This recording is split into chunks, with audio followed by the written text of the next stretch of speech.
अस्सलाम वालेकुम students, hope so आप सब लोग ठीक ठाक होंगे। जी हम टेस्टिंग से रिलेटेड अपने पढ़े थे सॉफ्टवेयर इंजीनियरिंग में। आज हमारा जो टेस्टिंग का टॉपिक है वो है जी इंटीग्रेशन टेस्टिंग। इससे पहले हमने डीबगिंग को देखा है। ओके, इंटीग्रेशन का मतलब यही होता है कि जोड़ना, इंटीग्रेट करना, डिफरेंट मॉड्यूल्स को जोड़ना। The primary objective of integration testing is to test the module interfaces। इसका सबसे पहले प्राइमरी ऑब्जेक्ट मतलब सबसे पहला जो ऑब्जेक्ट है वो ये होता है इंटीग्रेटिंग टेस्टिंग का कि मॉड्यूल के इंटरफेस को क्या करना है, आपस में कनेक्ट करना है, उनका रिलेशन क्रिएट करना है। देयर आर नो एरर्स, सो कोई एरर नहीं है इन द पैरामीटर पासिंग। इस मतलब जो भी पैरामीटर पास होते हैं उसमें कोई भी एरर नहीं होना चाहिए। When one module invoked another module, मतलब कि एक मॉड्यूल आप कर रहे हैं उसके अंदर खत्म होगा एरर तो दूसरा मॉड्यूल के साथ हम उसको जोड़ सकेंगे। During integration testing different modules of system are integrated in plan manner. जो भी हम different testing integration testing perform कर रहे होते हैं इसमें जो डिफरेंट मॉड्यूल्स हैं हमारे, उसमें हम जो इंटीग्रेशन कर रहे होते हैं वो एक प्लान मैनर, मतलब कि हम ऑलरेडी उसको सेट किया होता है अपना माइंड के हमने इसको इस सीक्वेंस में लेके चलना है। ठीक है, जो भी इंटीग्रेशन प्लान करते हैं उसमें हमने प्लान मैनर को यूज़ करना है, मतलब अपना एक तरीकाकार यूज़ करना है। The integration plan specifies the step and the order in which modules are combined to realize the full screen। So इसमें जो भी modules हम इंटीग्रेट कर रहे हैं उसमें हमने फुल स्क्रीन जो भी आपका सिस्टम है उसको कंबाइन करना होता है। आफ्टर ईच इंटीग्रेशन स्टेप, जब इसके सारे इंटीग्रेशन के स्टेप्स कंप्लीट हो जाते हैं, the partially integrated system is test. मतलब पहले मॉड्यूल्स बनाए, फिर मॉड्यूल्स का एक प्लान सेट किया, फिर हमने फिर वन बाय वन मॉड्यूल्स को चेक किया। एक मॉड्यूल को कर रहे हैं तो वो एरर फ्री होना चाहिए अगर दूसरे मॉड्यूल के साथ उसको जोड़ने हैं, तो फिर फुल सिस्टम को रियलाइज करना होता है, फुल सिस्टम को कंबाइन करना होता है। देन हम इसमें क्या करते हैं, after integration step completion then we check partially integrated, मतलब कि हम इसकी पार्शली इंटीग्रेशन करते हैं at the end of the integration। An important factor that guides the integration plan is the module dependency graph. So ये जो integration plan है ये मॉड्यूल डिपेंडेंसी होता है, मतलब वही बात कि एक मॉड्यूल बन गया तो दूसरा मॉड्यूल फिर उसके साथ रिलेट होता है, तो फिर ये डिपेंडेंसी का कॉन्सेप्ट इंटीग्रेशन टेस्टिंग में आता है। द स्ट्रक्चर चार्ट और module dependency graph denotes the order in which different modules call each other. by examining the structure chart the integration plan can be developed। सो इसके अंदर जो भी आपका स्ट्रक्चर चार्ट है उसके अंदर आपका इंटीग्रेशन प्लान जो है वो डेवलप किया जाता है। इंटीग्रेशन टेस्टिंग की अप्रोचेज हैं, there are 4 types of integration testing approaches. Any one or mixture of the following approach can be use to develop integration testing plan. मतलब हम इसमें से एक भी यूज़ कर सकते हैं जब हमारे ये हमारे जो हम सिस्टम बना रहे होते हैं उसके ऊपर डिपेंड करता है कि हम इसको कैसे रिलेट करना चाह रहे हैं। कोई एक भी यूज़ की जा सकती है, मर्ज भी की जा सकती हैं। हाँ जी, इसमें आती है आपकी big bang approach, bottom approach, top down approach और मिक्स जो है वो अप्रोच आएगी इसकी। हाँ जी, big big bang integration testing, it is the simplest integration testing approach. ये आपकी सिंपलेस्ट इंटीग्रेशन टेस्टिंग अप्रोच होती है where all the modules making up a system are integrated in a single step. So यहाँ पे big bang एक simplest integration technique है। इसमें क्या होता है, जो भी सारे मॉड्यूल्स हैं वो एक सिस्टम की फॉर्म में इंटीग्रेट कर दिए जाते हैं इन ना वन स्टेप, मतलब एक ही स्टेप में हम इसमें इंटीग्रेशन कर देते हैं सब मॉड्यूल्स को आपस में। In simple words all the modules of the system are simply put together are tested. अब आपको ज़्यादा समझ आ गई होगी कि सारे मॉड्यूल्स एक साथ पकड़े और उसको टेस्ट किया इन अ सिंगल स्टेप और इंटीग्रेट कर दिया। However, this technique is practicable only for very small system और that's why ये सिर्फ और सिर्फ एक स्मॉल सिस्टम के लिए ही बेस्ट है। देखिए भाई, सारे मॉड्यूल्स को अगर एक साथ पकड़ेंगे, अगर बहुत बड़ा प्रोजेक्ट है तब तो big bang integration testing best नहीं रहेगी। The main problem with this approach is that once an error is found during the integration testing, it is very difficult to localize the error as the error may potentially belongs to any of the module being integrated। So इसमें error find out करना बहुत tough है, हमें नहीं पता चलता कि किस मॉड्यूल के अंदर आपकी एक्चुअली एरर जो है या बगिंग जो है वो अकर हुई है। Therefore, debugging error reported during Big Bang integration testing are very expensive to fix. वही बात कि काम आसान तो है, लेकिन अगर उसमें कोई एरर आ जाए तो फिर उसके लिए दोबारा हमें सेपरेट सेपरेट मॉड्यूल को टेस्ट करना पड़ेगा, इंटीग्रेट करना पड़ेगा. तो this is the expensive to fix. Yes. Now the second type of integration testing is bottom up. ठीक है जी, bottom up integration testing. In bottom up testing each subsystem, देखें एक होता है मेन सिस्टम, उसके बाद सब सिस्टम है. बॉटम अप की बात करें तो नीचे से मतलब हमने अप की तरफ मूव होना है, बैकवर्ड. तो सब सिस्टम इज टेस्टेड सेपरेटली. तो इसमें क्या होता है, जो सब सिस्टम बने हुए हैं उनको कैसे करना है, अलहदा टेस्ट किया जाएगा. And then the full system is tested. सबसे पहले उसके सब सिस्टम टेस्ट किए जाते हैं, बिकॉज बॉटम अप है, वो टेस्ट होंगे, देन इसका फुल सिस्टम टेस्ट होगा. A subsystem might consist of many module. So हमें भी पता है कि एक सिस्टम है, एक सॉफ्टवेयर बना रहे हैं, उसके अंदर आप रजिस्ट्रेशन का फॉर्म बना रहे हैं, साइन अप का बना रहे हैं, लॉगिन का कर रहे हैं, ये रजिस्ट्रेशन का पार्ट होगा. फिर अकाउंट क्रिएट कर रहे हैं, फिर उसके अगर अंदर अकाउंट्स की मैनेजमेंट कर रहे हैं. फिर अगर आप ई कॉमर्स की बना रहे हैं तो उसमें आप बिलिंग वगैरह की भी मैनेजमेंट कर रहे हैं, स्टॉक्स की मैनेजमेंट कर रहे हैं, सेलिंग की मैनेजमेंट कर रहे हैं. तो फिर वो सब सिस्टम जो है वो मे बी बहुत सारे मॉड्यूल्स के ऊपर डिपेंड हो, विच communicate along each other through well defined interfaces.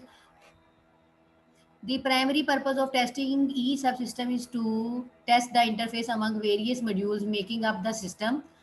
ठीक है, पहले सबसे पहले तो हमें इसके सब सिस्टम के तोड़ना पड़ेगा, तन ही हम इसके इंटरफेसेस को सर्च करेंगे और उसको टेस्टिंग कर सकेंगे. Both control and data interfaces are test. तो इसके अंदर क्या है, हमारा जो कंट्रोल है, हमारा जो इंटरफेस है, दोनों टेस्ट होते हैं. The test cases must be carefully chosen to exercise the interface in all possible manner. Large software system normally require several level of subsystem testing. ठीक है, तो इसमें जो भी हम टेस्ट का मेथड चूज कर रहे हैं, टेस्ट केसेस यूज कर रहे हैं, वो हमें बड़े केयरफुली जो है वो चूज करना चाहिए. लोअर लेवल सब सिस्टम्स आर सक्सेसिवली मतलब सक्सेस जो है कंबाइन हो टू फॉर्म हायर लेवल सब सिस्टम. मतलब ये है कि जो हमारे लोअर लेवल सब सिस्टम टूटे हुए हैं वो आपके हायर लेवल सब सिस्टम के साथ सक्सेसली जो है वो जोड़ने हैं हमने. ऐसा नहीं होना चाहिए कि आपकी जो लोअर लेवल सब सिस्टम्स हैं वो अलहदा रिप्रेजेंटेशन शो करें और हाई लेवल जो है वो अलहदा, मतलब बिल्कुल में कोई इंटीग्रेशन ही ना हो. तो ऐसा कोई भी सिस्टम हमने नहीं बनाना.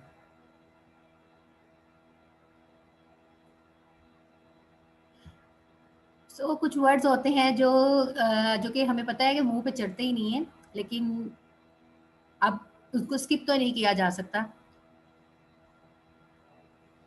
Principal advantage of bottom up. तो इसका क्या एडवांटेज है बॉटम अप का testing is that several disjoint sub system.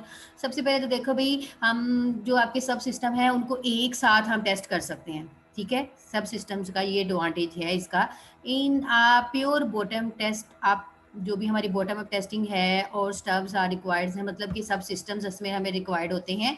Only test drivers are required. So इसमें हमें जो सब सिस्टम्स के लिए जो है वही चीज़ रिक्वायर्ड होती है बॉटम अप के लिए. डिसएडवांटेज देख लेते हैं इसका. Bottom up testing is the complexity that occurs when the system is made up of a large number of small subsystem. Yes, वही बात के लार्ज सब सिस्टम्स के अंदर ये तकनीक जो है वो इतनी अच्छी नहीं होती, मतलब कि अच्छी है, बुरी नहीं है, लेकिन कॉम्प्लेक्सिटी क्रिएट हो जाती है, पेचीदगी हो जाती है कि हम खुद कंफ्यूज हो जाते हैं क्योंकि इस मॉड्यूल को हमने किसके साथ जोड़ना था. The extreme case correspond to big bang approach. बेटा ऐसा है कि ये आप लोगों को जो सॉफ्टवेयर इंजीनियरिंग पढ़ाने का पर्पस होता है, हमें जो हमारा सॉफ्टवेयर है टॉप लेवल के ऊपर लेके जाना है, तो हमें ये अच्छे तरीके से पता होने चाहिए, हमें ये टेस्टिंग के मेथड्स पता होना चाहिए, हमें ये करना चाहिए लाजमी. हालांकि ऐसा होता है कि स्टूडेंट्स जो अपना लास्ट पे प्रोजेक्ट बनाते हैं वो इन चीज़ों को बिल्कुल फोकस नहीं करते, और फिर एट दी एंड जब उनका प्रपोजल लिया जाता है तब वो बिल्कुल अच्छा नहीं होता. फिर जब उनका फाइनल डिफेंस होता है, ये सेमी डिफेंस होता है, तो उसमें बड़ी प्रॉब्लम्स क्रिएट होती हैं. उनको पता ही नहीं होता कि ये टेस्टिंग भी परफॉर्म हो करनी थी, कैसे करनी थी. सो इसलिए आप लोगों से बेटा गाइड किया जाता है कि आप लोग प्रैक्टिस करें. आप लोगों से ये सारी जो भी असाइनमेंट्स करवाई हैं इसी पर्पज़ के लिए करवाई हैं तो ये अभी आप जो टेस्टिंग है ये भी हमें सॉफ्टवेयर के ऊपर लाजमी अप्लाई करनी चाहिए। अब इसके लिए कोई और चीज़ नहीं है, ठीक है, इसके भी सॉफ्टवेयर्स हैं, आप लोग सर्च कर सकते हैं, सॉफ्टवेयर सर्च करें डिफरेंट टेस्टिंग के। नहीं भी होते तो ये तो माइंड की गेम है कि आपने कैसे अपने जो सॉफ्टवेयर बना रहे हो उसको कैसे मॉड्यूल्स को टेस्ट करना है। हम ऐसा ही होता है, कभी आप किसी को चेक करवा रहे होते, कभी किसी को यूज़ केसेस बनवाते हैं कि भाई मतलब मैडम ने चेक किया है, मैडम ने कहा ओके, अगर कोई एरर है तो वो बता दिया जाएगा। मतलब आप खुद भी चेक कर सकते हैं, किसी अननोन बंदे को भी चेक करवा सकते हैं, तो टेस्टिंग के बड़े मेथड्स होते हैं। सो ये आपको लाजमी करनी चाहिए अगर आप अपने प्रोजेक्ट को प्रमोट करना चाह रहे हैं और वाकई चाहते हैं कि वो वैलिड हो, उसकी वर्थ हो। हाँ जी, थर्ड है जी टॉप डाउन इंटीग्रेशन टेस्टिंग। हाँ जी, top down integration starts the with the main routine and one और मोर मतलब कि to subordinate routine in the system. मतलब एक एक तो होती ही है लाजमी, ठीक है, एक तो उसका मेन पार्ट है ही, लेकिन उसके बाद जो है उसकी सब ऑर्डिनेट रूटीन मतलब कि बॉटम टॉप डाउन है ये। After the top level skeleton, so इसमें ये क्या है, after the top level skeleton has been tested, the immediately sub routine of the skeleton होता है ढांचा, ठीक है, are combined with its tested. तो यहाँ पे ये क्या है, जितने भी सब रूटीन्स इसकी बनाई गई हैं उसको आपस में कंबाइन कर दिया जाता है और फिर उसको टेस्ट किया जाता है। Top down integration testing approach requires the use of program stubs. मतलब इसका मेन पार्ट जो आपका मेन सब सिस्टम का मेन पार्ट होता है उसको हम फोकस करते हैं, देन वो फर्दर नीचे मूव होती है, ठीक है, देन वो अपने डाउन लेवल पे आती है। स्टेप्स और simulate the effect of the lower level routine that are called by routines under testing. So ऐसा है कि जब हम टॉप लेवल में सारी चीज़ें चेंज करते हैं तो डाउन में ऑटोमेटिकली जो है वो इफेक्ट आ जाता है। Pure top down integration does not require any driver routine. उसके अंदर तो हमें था ना कि सब रूटीन जो आपकी बॉटम्स की सब सिस्टम्स हैं उनको ड्राइवर रूटीन के मोड पे हम काम करते, पहले उनको करेंगे फिर देन उनको कंबाइन किया जाएगा, फिर हमारा जो है वो टॉप पे आएगा। इसका डिसएडवांटेज क्या है, the top down integration testing approach is that in the absence of lower level routine. So इसका ये डिसएडवांटेज है कि इस अप्रोच को हम यूज़ तो कर रहे हैं लेकिन लोअर लेवल रूटीन को साथ में मर्ज नहीं किया जाता। मतलब डाउन जो है वो ऑटोमेटिकली चेंज अगर हो जाता है जब हम इसके टॉप लेवल रूटीन के अंदर चेंज अगर होगा। So many time it may become difficult to exercise the top level routine in the desired manner since the lower level routine performs several lower level functions such as input output। सो ऐसा है कि जब हम top के ऊपर ही focus रखेंगे तो lower level के साथ उसका इतना इंटरेक्शन नहीं हो सकेगा, तो सम टाइम्स ये डिफिकल्टी जो है वो क्रिएट हो जाती है। फिर हमें क्या करना पड़ता है कि जो हमारी लोअर लेवल फंक्शंस होते हैं उनको दोबारा सेट करना पड़ता है। मिक्स इंटीग्रेशन टेस्टिंग में देख लेते हैं, मिक्स आल्सो कॉल्ड सैंडविच।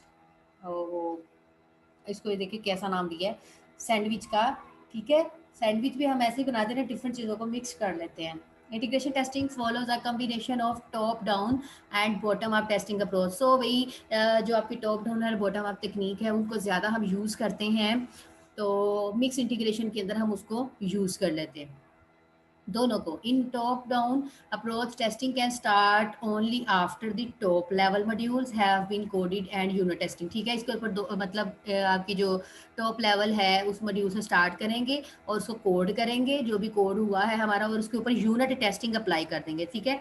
फिर उसी तरह सिमिलरली बॉटम अप में क्या है, testing can start only after the bottom level modules are ready. अब देखें काम हमारा आसान हो गया, टॉप लेवल हमारे पास हो गया है, अब हमारे बॉटम की जो है बॉटम अप है उसको हम देखेंगे। अब सब सिस्टम्स को देखा ऑलरेडी, आपका टॉप लेवल तो ऑलरेडी हो चुका हुआ है, तो ये दोनों को मिक्स करके यूज़ करना जो है वो आसान होता है। आसान मतलब इस सेंस में कहें कि अच्छा भी है, अंडरस्टैंडेबल भी है और रिलायबल भी है। बिकॉज जब हम ये दोनों को कंबाइन कर देते हैं तो आपकी टेस्टिंग की वो जो एडवांटेजेस और डिसएडवांटेजेस आ रहे थे वो दोनों मर्ज हो जाते हैं। The mixed approach overcomes this shortcoming of the top down and bottom approaches. अब ये याद रखिएगा, आप वो जो डिसएडवांटेज आपके टॉप डाउन का था वो ओवरकम हो गया, वैसे बॉटम अप का था वो भी ओवरकम हो गया, मतलब वो खत्म हो गया. In the mixed testing approach, testing can start as and when modules become available. ये जो मिक्स टेस्टिंग है तब आप स्टार्ट कर सकते हैं जब आपके दोनों मॉड्यूल्स अवेलेबल होंगे, मतलब मेन भी और सब सिस्टम्स भी. एक पूरा सॉफ्टवेयर आपके पास जो है वो कोडेड होना चाहिए. Therefore, this is one of the most commonly used integration testing approach. So भी जो आपकी मिक्स्ड अप्रोच है वो ही आपकी कॉमनली यूज होती है. जी, phase versus incremental testing. The different integration testing strategies are either phased और incremental. जो अभी आपकी इंटीग्रेशन टेस्टिंग है अभी हम कर रहे थे, जिसमें हमने टाइप्स देखी हैं, तो इसको कहा गया फेस्ड भी हो सकती है और इंक्रीमेंटल भी हो सकती है. A comparison of these two strategies is as follows. In incremental integration testing, देखिए जरा गौर से सुनिएगा, इंक्रीमेंटल इंटीग्रेशन टेस्टिंग क्या होती है. ओनली वन और न्यू मॉड्यूल, सिर्फ और सिर्फ एक और न्यू मॉड्यूल, मतलब एक तो बना हुआ है ना सिस्टम, उसके अंदर हम न्यू मॉड्यूल ऐड कर रहे हैं to the partial system each time, जब हमारा दिल करे. ठीक है, हर बार जो है ईच टाइम मतलब हर बार उसमें न्यू मॉड्यूल क्या कर रहे हैं, पहले वाले में ऐड कर रहे हैं, उसको कहते हैं इंक्रीमेंटल इंटीग्रेशन टेस्टिंग. इन फेस्ड इंटीग्रेशन क्या होती है, a group of related modules. अब आपके पास एक ग्रुप है रिलेटेड मॉड्यूल्स का, मतलब जुड़े हुए मॉड्यूल्स का आपस में है वो जुड़े हुए, आर एडिड, उनको जोड़ा जा रहा है to the partial system each time. इसमें क्या था, इंक्रीमेंटल का मतलब ये होता है कि only one module is added with the previous system. ठीक है, और पार्शली ऐड करना है, तो step by step Aahista Aahista.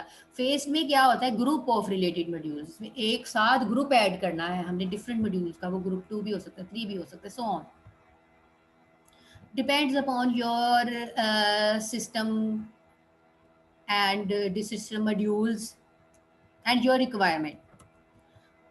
Phase integration requires less number of integration steps compared to the incremental integration approach. जो आपके phase integration होते हैं इसमें जो है वो less number of integration steps होते हैं कंपेयर किए जाए तो. इंक्रीमेंटल में देखिए हर बार हम एक न्यू मॉड्यूल ऐड करें, लेकिन फेज इंटीग्रेशन में आपके बिकॉज नंबर ऑफ ग्रुप्स की फॉर्म में होते हैं इंटीग्रेट हम मॉड्यूल्स करते हैं, तो इस वजह से इसको कहा गया कि ये जो है वो less number of integration steps जो होते हैं फेज के अंदर होते हैं. However, then failures are detected. It is easier to debug the system in the incremental testing approach since it is known that error is caused by additional or single module. So अगर मैं अब advantages की बात करूँ तो incremental testing जो है वो लॉन्ग ज़रूर है, लेकिन उसमें एरर जो है वो इजीली फाइंड आउट किया जा सकता है. फेस इंटीग्रेशन में आपके लिए काम जो है वो टफ हो जाएगा. In fact, Big Bang testing is a degenerate case of the phased integration testing approach. So वही बात आ गई कि स्मॉल के लिए तो बेस्ट है, लेकिन लार्ज के लिए ये आपके लिए कॉम्प्लेक्सिटी क्रिएट करे. जी, system testing. System test are design to validate a fully develop system. देखिए भी सिस्टम का नाम ही पता है कि पूरा जो आपके सिस्टम बन चुका है, तो ये श्योर हमने उसको देखना है, जानना है, परखना है, that is meet its requirement. क्या जो आपने एक सिस्टम डेवलप कर दिया है क्या वो आपकी रिक्वायरमेंट्स को फुलफिल कर रहा है या नहीं कर रहा. इसकी मेन काइंड्स हैं सिस्टम टेस्टिंग की, जिसमें आपकी आती हैं alpha testing, beta testing, acceptance testing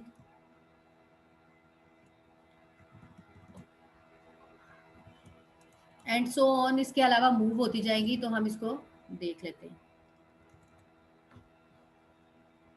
आप जब सिस्टम की टेस्टिंग की बात करते हैं तो उसमें ये 3 तो मेजर हैं, अल्फा टेस्टिंग, बीटा टेस्टिंग और एक्सेप्टेंस टेस्टिंग. हाँ जी भी, alpha testing refer to the system testing carry out by the test team within the development organisation.